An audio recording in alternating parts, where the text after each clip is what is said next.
Queridos hermanos y amigos, que Dios les bendiga. Es grato poder estar una vez más con ustedes, compartiendo siempre la palabra del Señor. Hemos estado en muchos tópicos, en muchos temas, y le agradecemos una vez más por poder estar cerca de usted y así compartir siempre la vigente palabra del Señor. Hoy vamos a leer el texto de 2 de Corintios, capítulo 11, 1 al 6, que dice así: Ojalá me tolerases un poco de locura. Sí, toleradme, porque les celo con celo de Dios, pues les he desposado con un solo esposo, para presentarles como una virgen pura a Cristo. Pero temo que como la astucia con la que esta serpiente engañó a Eva, vuestros sentidos sean de alguna manera extraviados de la sincera fidelidad a Cristo. Pues si viene alguno predicando a otro Jesús del que les hemos predicado, ustedes lo reciben con espíritu del que le han recibido, u otro evangelio que le habéis aceptado, bien lo toleráis. Y pienso que nada he sido inferior a aquellos grandes apóstoles, pues aunque soy tosco en la palabra, no lo soy en el conocimiento. En todo y por todo les hemos demostrado. El tema que vamos a desarrollar en el día de hoy es el compromiso con Dios. En el Antiguo Testamento hay un libro que se llama el libro de Oseas. Este profeta es llamado por Dios a unirse en una relación, en un matrimonio, con una mujer infiel, con una mujer que más tarde le sería infiel en forma reiterada, o una mujer adúltera, dice el pasaje de la Sagrada Escritura. Y el objetivo del profeta es comparar cómo esta relación de entre Oseas y esta mujer ha sido un ejemplo de la infidelidad sistemática que Israel ha tenido para con Dios, a pesar de que Dios ha sido fiel con ellos, les ha ayudado, les ha escuchado, les ha sanado, les ha guiado, les ha prosperado. Sin embargo, ellos han sido infieles constantemente al Señor. Ese mismo contexto es el que usa el apóstol Pablo para hablar del compromiso que hoy día el creyente tiene que tener con el Señor Jesús. Ahora, en este pasaje se encuentran tres exigencias que son pertinentes en este tipo de contenido. El primero de ellos es la fidelidad a Dios. El apóstol Pablo dice en el versículo 11:2: porque les celo con celo de Dios, pues les he desposado con un solo esposo, para presentarles como una virgen pura a Cristo. El celo de Dios es una declaración donde el Dios Todopoderoso exige que su pueblo, que sus hijos, que quienes les sirven, ya sea los reyes, los sacerdotes, los profetas, los creyentes, los pastores, los maestros, los evangelistas, todos los que tienen de una u otra forma cargos y responsabilidades en la iglesia del Señor, sean fieles, sean confiables en lo que Dios les va a entregar, en lo que Dios va a colocar sobre sus hombros, y así compartan de manera constante, eficaz, el ministerio honroso que el Señor ha puesto en nuestras vidas. En este sentido, cuando Pablo también usa, dice: les he desposado con un solo esposo. Cada una de las personas que nos hemos casado, hombre o mujer, en el matrimonio, en la sección del registro civil y después en la iglesia del Señor, unidos a través de un pastor, un hombre de fe, hemos dicho sí, que vamos a estar en las buenas y en las malas con esa mujer, que cuando ambos estábamos jóvenes, delgados, bien parecidos, y que poco a poco los años hemos ido desarrollando una relación cada vez más profunda con esa persona que dijimos que amamos y seguimos amando. En este sentido, ese compromiso, que es metafóricamente comparado, el cómo yo, cuando me entregué al Señor, cuando conocí y dije: sí, Señor, yo te acepto como mi Señor y Salvador, ese es un compromiso que exige fidelidad de parte mía hacia el Señor. Es como si estuviese casado. Es como si estuviese ahí en un acuerdo mutuo con el Dios Todopoderoso, el Creador del universo, donde Él me pide a mí que yo sea fiel. Fiel es que yo sea confiable, es que yo sea creíble, es que tenga un testimonio honorable, digno de la reputación que debo tener porque el Señor está sobre mí y donde quiera que yo voy, soy un representante de Jesús. Entonces, también el apóstol Pablo usa esta expresión, una virgen pura. Hoy día, y a través de la historia, han habido diferentes grupos religiosos que se han levantado paralelamente y que el diablo, los demonios y Satanás han querido construir para atrapar a la gente y no soltarla de las tinieblas para que ellos vengan a Jesucristo Señor.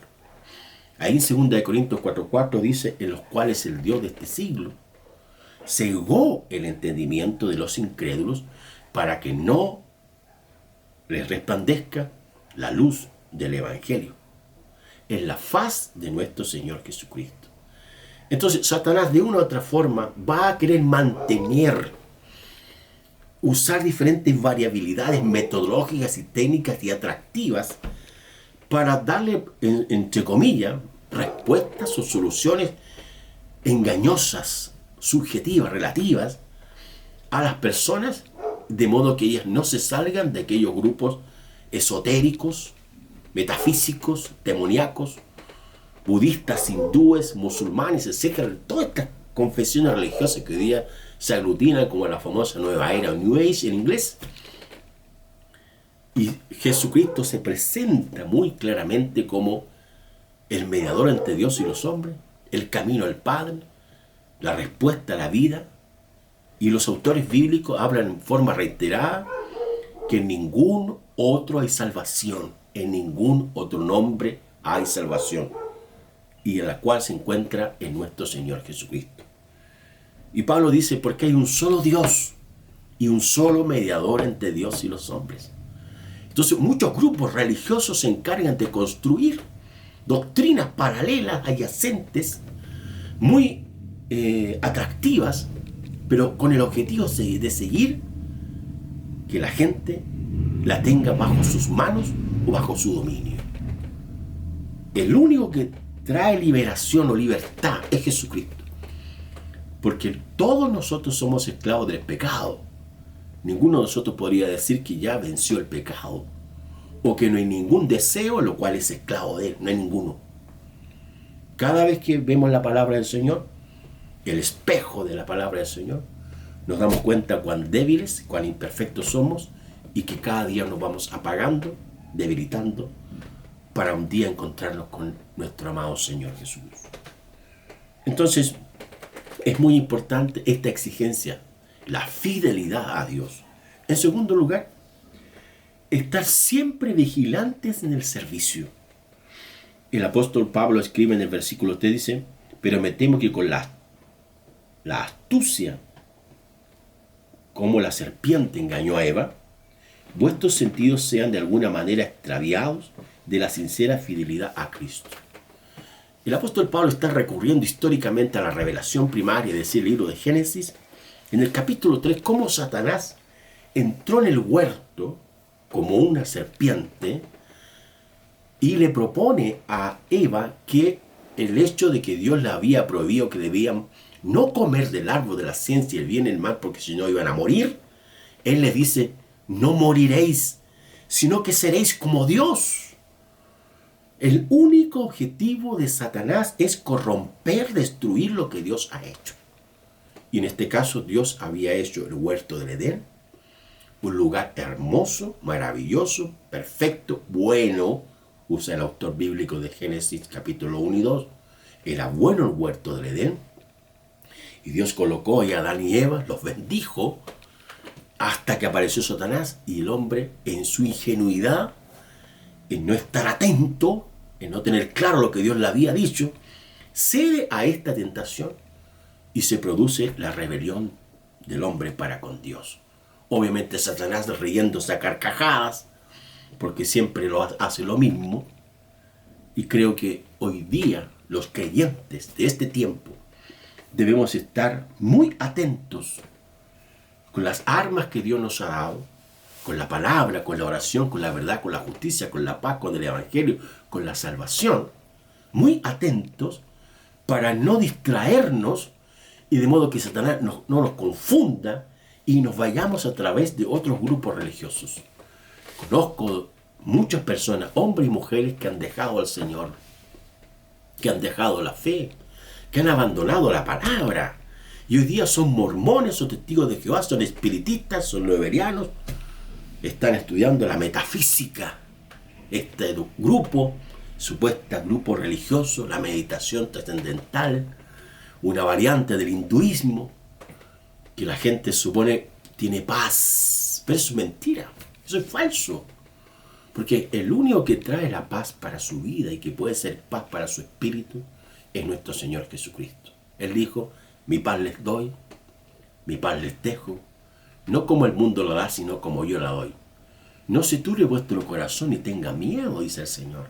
Hoy día la gente tiene miedo acerca del COVID, acerca de esta enfermedad, acerca de la muerte. Mucha gente está asustada. Pero ¿quién es el que te puede dar la paz? ¿Una pastilla?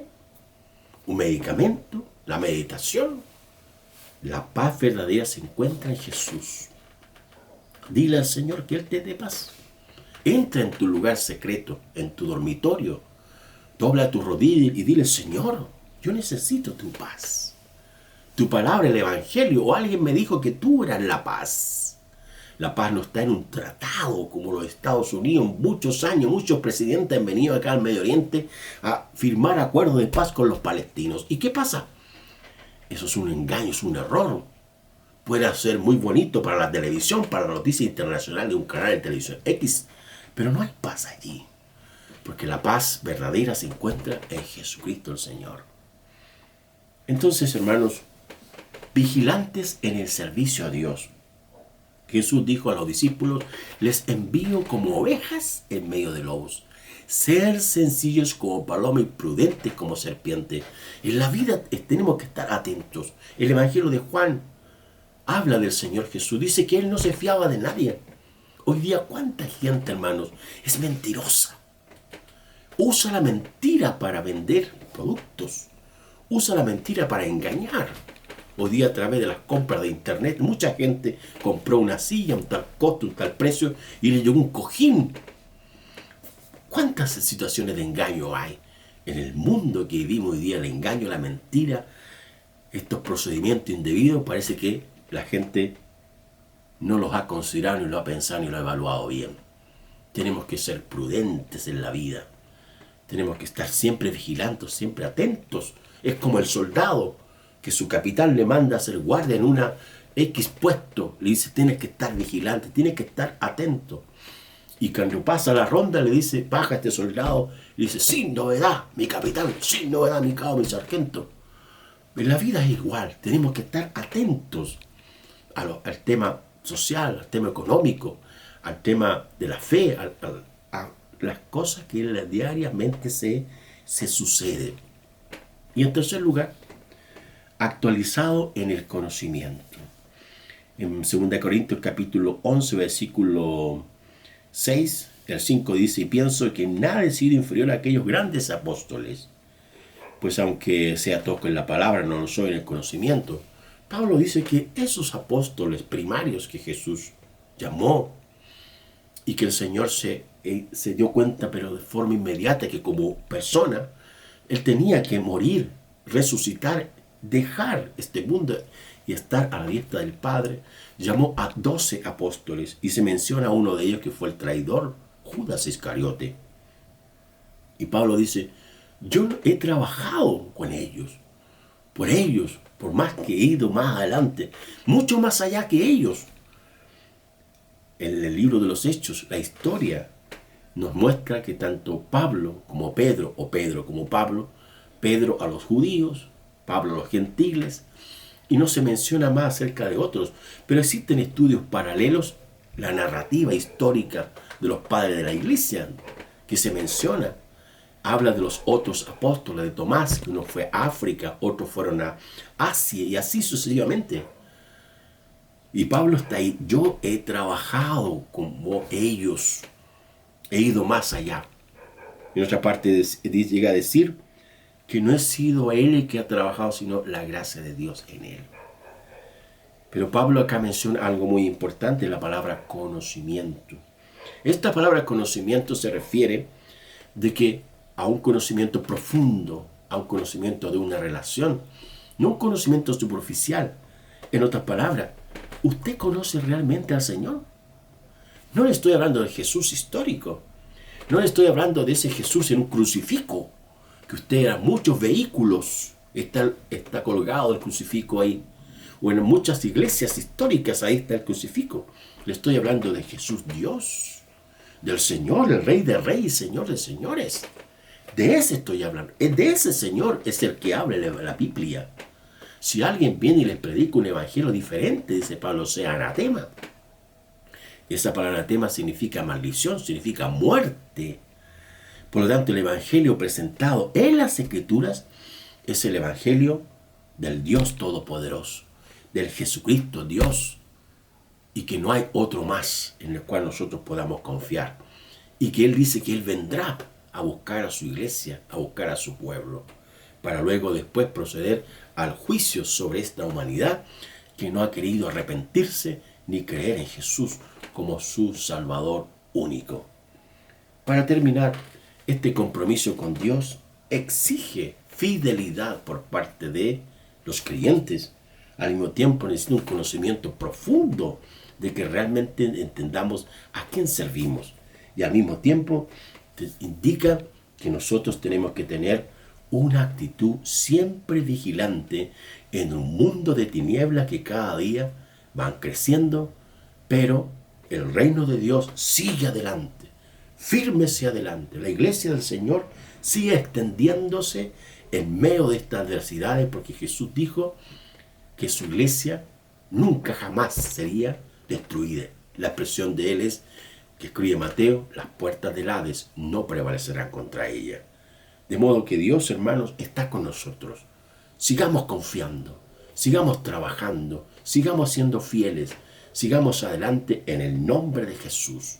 Padre bueno, muchas gracias te damos por este tiempo hermoso que podemos compartir tu palabra con quienes nos ven a través de esta modalidad. Bendícenos, Señor, que cada día seamos responsables, obedientes, fieles al compromiso que hemos adquirido contigo de servirte todos los días de nuestra vida. En el nombre de Jesús, amén. Que Dios les bendiga. Gracias.